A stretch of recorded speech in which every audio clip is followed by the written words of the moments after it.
Morning. Morning. I'm Tom Kelly. Used to live about 3 or 4 blocks down here, and I've moved over to Somerville. But I'm here to thank Senator Brown for introducing the Stolen Valor Act of Bill of 2011. As you probably know, the United States Supreme Court recently found that the original Stolen Valor Act was a violation of First Amendment rights of free speech. So Senator Brown jumped right in and came up with crafted a bill which would probably eliminate all the questions that the previous bill had. And it would basically make it a crime for a person to identify him or herself as a veteran or as a recipient of an award in order to enrich him or herself, such as getting VA benefits, such as getting bonuses for Medal of Honor recipients, that type of thing, getting a free license plate, that type of thing. So I think all the I's have been dotted, the T's have been crossed, and I look forward to Senator Brown's bill getting bipartisan support and getting enacted into law in the very near future. And now it gives me a great pleasure to introduce the man who has crafted this bill, strong supporter of veterans here in the Commonwealth and across the country, Senator Scott Brown. Do you want to get that set up? Yeah, you got 2 seconds. I got 2 seconds. Good. Great. Well, first of all, it's a pleasure to be here with you today to talk about the Stolen Valor Act of 2012. First, I'd like to thank Medal of Honor recipient Tom Kelly for his service. Obviously, a national hero and a humble national hero, and has done so much for our Commonwealth and for our country. So, Tom, thank you for your support, not only on this, but on the many other issues.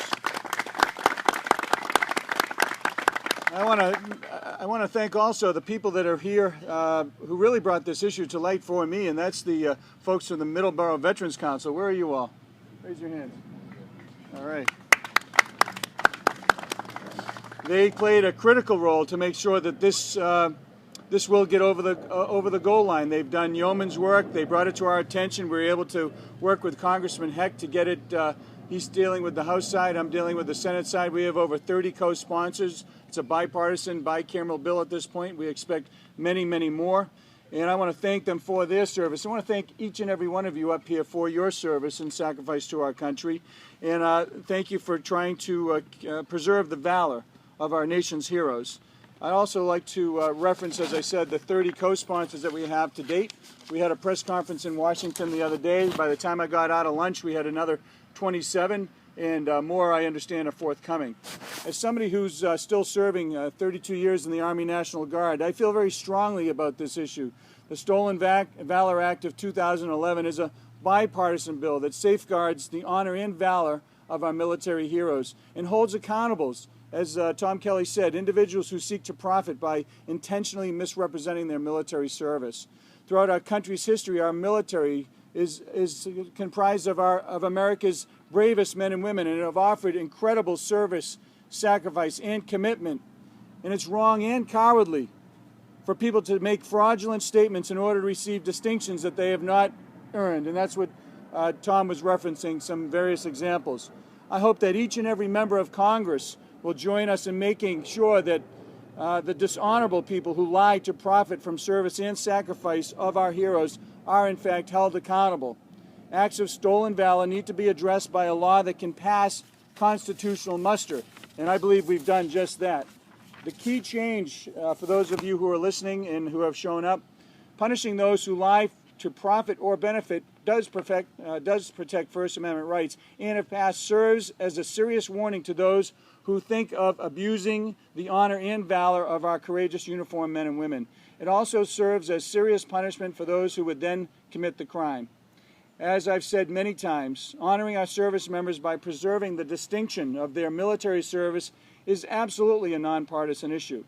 This week, as you know, I wrote a letter to President Obama to ask for his public endorsement of the bill, very similar to my efforts with the insider trading bill. And I'm hopeful that the Commander-in-Chief will lend his voice to this very, very worthy cause.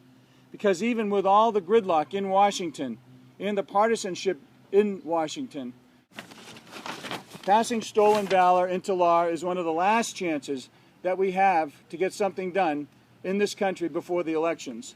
And I'm hopeful that it will happen in the coming weeks. So I know I'm going to be working very hard with any person of goodwill down there, including the administration, to make sure that we can get this done. But I want to thank our heroes who are standing behind me for their sacrifice and service and continued advocacy for our men and women who are returning. So I'm happy to take a couple of questions, and we're going to start our day. Yes?